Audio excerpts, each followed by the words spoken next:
বড় নেতার বিরুদ্ধে অভিযোগ আসলো, 22 কোটি টাকা তিনি মওকুফ করে নিয়েছেন, এটা নিয়ে কোনো মাথা ব্যথা নেই। ইতিমধ্যেই যখন যেই ঘটনাটি ঘটেছে, আমরা সেই ঘটনাটাকে অভিযোগ আকারে সংশ্লিষ্ট রিটার্নিং কর্মকর্তা, সহকারী রিটার্নিং কর্মকর্তা এবং যেখানে যেখানে অভিযোগ করার কথা সেখানে আমরা অভিযোগ করেছি। জি বলেন।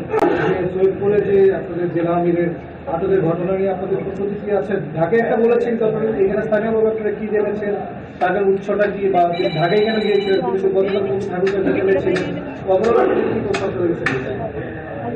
হ্যাঁ, আমরাও আপনাদের মতো মিডিয়ার মাধ্যমে জানতে পেরেছি। এরপরে পারিবারিকভাবে আমরা খোঁজখবর নেওয়ার চেষ্টা করেছি।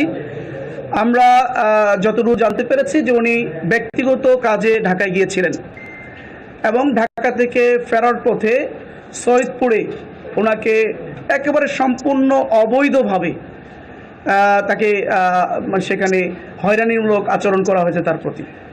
দেখুন, একজন ব্যক্তি তার ব্যক্তিগত টাকা তিনি নিয়ে আসবেন, এটারে বিমানে আসবেন, ট্রেনে আসবেন, নাকি উনি বাসে আসবেন, না কিভাবে আসবেন, এটা তার ব্যক্তিগত বিষয়।